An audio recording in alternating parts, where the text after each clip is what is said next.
नमो नारायण। सज्जनों, वर्तमान में पितृपक्ष आरंभ है।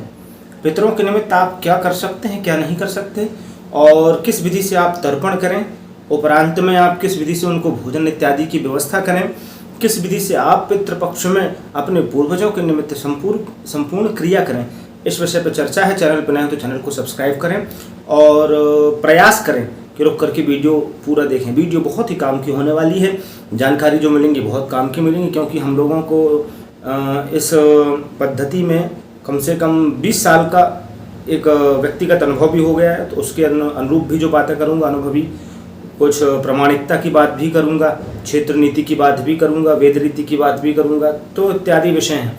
इन विषय पर ध्यान दें और पितरों के निमित्त कार्य करें। इनके साइड इफेक्ट भी बताऊंगा क्या होते हैं, ठीक ना। आइए विषय में प्रवेश करते हैं।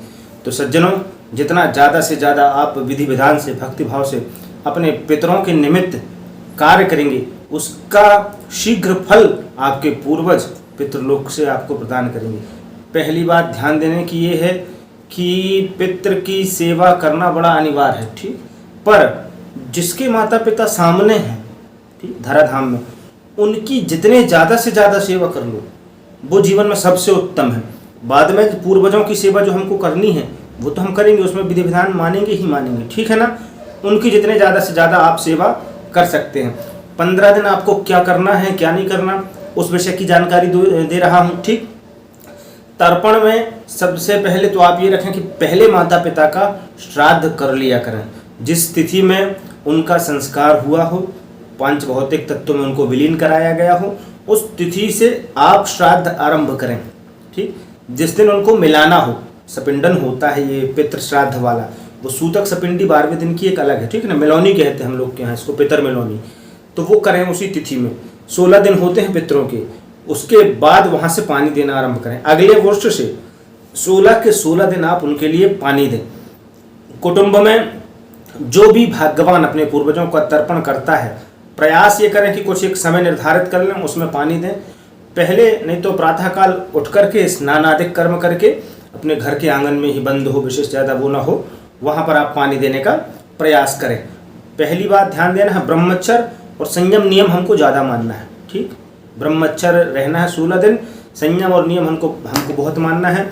दूसरा, प्रयास करके भगवान नारायण का मंत्र 12 ओम नमो भगवते वासुदेवाय, इसका जाप अपने घर में करते रहना है। पितृपक्ष में ये चीज़ हम कर सकते हैं, ठीक। तीसरा, कि कई जगह ये बात आती है क्षेत्र में भी और अलग अलग नीतियों में, रीतियों में, कि नया कार्य आरंभ पितृपक्ष में नहीं करते।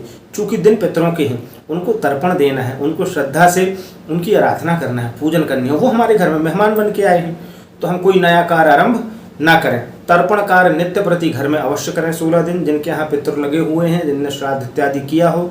इसके बाद कोई तामस पदार्थ का भोजन ना लें, प्याज लहसुन इत्यादि ना लें, और नशा विशेष रूप से ना करें।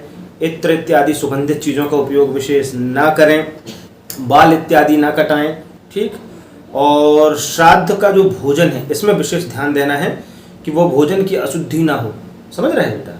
हाँ, वो भोजन की अशुद्धि ना हो। बच्चे बैठे हुए हैं, तो वो भोजन की अशुद्धि ना हो, इसलिए शुद्ध भोजन पितरों को दें। जल्दबाजी ना करें, पितरों के कार्य में जल्दबाजी नहीं की जाती। पूर्वजों के कार्य में बेटा जल्दबाजी नहीं करते। जो पूर्वजों के कार्य में जल्दबाजी करते हैं, उनके यहाँ लौट करके पितृदोष आता है। जिस दिन श्राद्ध करें, जिस दिन पिंडादिक क्रियाएं करें, ब्राह्मण देवता से आप बुला करके पिंड की क्रिया कराएं, उस दिन बाहर की यात्रा विशेष रूप से त्यागें, क्योंकि उस दिन पीठ दिखा करके तो जाना नहीं चाहिए। पूर्वजों को आपने पिंड बुलाया, आह्वान किया, पूजन प्रतिष्ठा की, और फिर पीठ दिखा करके आप जा रहे हैं। जल्दबाजी ना करें, क्रोध ना करें, ठीक है ना। क्रोध इत्यादि से बचें। ये तो थे नियम। अब 16 दिन आप करें तर्पण। इसके बाद हमारे यहाँ बाजू में माँ नर्मदा का बढ़िया प्रताप है, नर्मदा दुनिया जानती है, तो हम लोग 16वें दिन पितृमोक्ष सर्वपैत्री अमावस्या में वहाँ जा करके कुशा इत्यादि से उनका तर्पण करके कुशा सहित उनका विसर्जन कर देते हैं, ठीक है ना। फिर दूसरे दिन से नवरात्र की प्रतिपदा आ जाती है। आपके यहाँ कोई बड़ा जलाशय हो, शुद्ध हो, वहाँ जा करके आप 16वें दिन पितृ का विसर्जन। हमारे यहाँ दरवाजे में रोज उनके लिए चौक पूरा जाता है, चाय इत्यादि की व्यवस्था है, दतूनी वगैरह तक रखते हैं, जो व्यवस्था रहती है उनके निमित्त, ठीक है ना। रोज सबसे पहला जो भोजन बने उनको पवाएं। गाय के लिए दें, कुत्ते के लिए दें, कौवा के लिए दें, चींटियों के लिए दें। इनसे उनको शांति मिलती है। हमको 3 पीढ़ी का सूतक लगता है, याद रखना, ठीक है ना। पितामह, प्रपितामह, वृद्ध प्रापितामह, माने दादा परदादा और छरदादा, 3 पीढ़ी का। चौथा प्रेत पिंड होता है, 4 पिंड पड़ते हैं इसमें, ठीक है ना। इनकी यहाँ पर ये क्रियाएं होती हैं, याद रखना जीवन में। अभी परसों ही मेरे एक मित्र से बात हुई, आचार्य हैं वो, तो उनसे बात हुई तो बढ़िया वार्तालाप में एक सत्संग में एक श्लोक बोल दिया ना, बड़ा अच्छा लगा मेरे को कि देव भाव मिक्षंति शब्द मिक्षंति पितराह। पितरों में शब्द की प्रधानता अधिक होती है, भाव आप जितना रखें वो तो ठीक है, शुद्धि और सिद्धि शब्दों की मर्यादा जीवन में बहुत रखें पूर्वजों के प्रति, ठीक है ना। और इन क्रियाओं को करें, आने वाली पीढ़ी को ये क्रियाएं बताएं। आज जल्दबाजी के चक्कर में 3 दिन की सूतक मानते हैं, कुल 2 दिन की। ये तक देख रहा हूँ कि सुबह जलाए शाम को उठाए दूसरे दिन गंगा। सब वर्जित करें भैया, नहीं तो इसके दुष्परिणाम देखो। 5 साल हो गए विवाह हुए, बच्चा नहीं हो रहा। 35 साल के लड़के हो गए, विवाह नहीं हो रहा। 32 साल की बिटियां हो गई, विवाह नहीं हो रहा।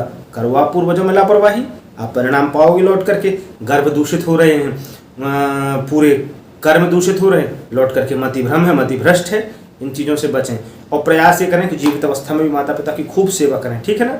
नहीं तो कई बार तर्क लोग देते हैं अलग अलग दोहा कि जिंदा बाप कोई न पूजे, मरे बाद पुजवाया, और थोड़े से चावल को देकर कौए को बाप बनाया, तो इत्यादि विषय बोल देते हैं। भैया बात यहाँ पर ये समझें कि जीवित अवस्था में जितनी सेवा बन सके उतनी सेवा करें।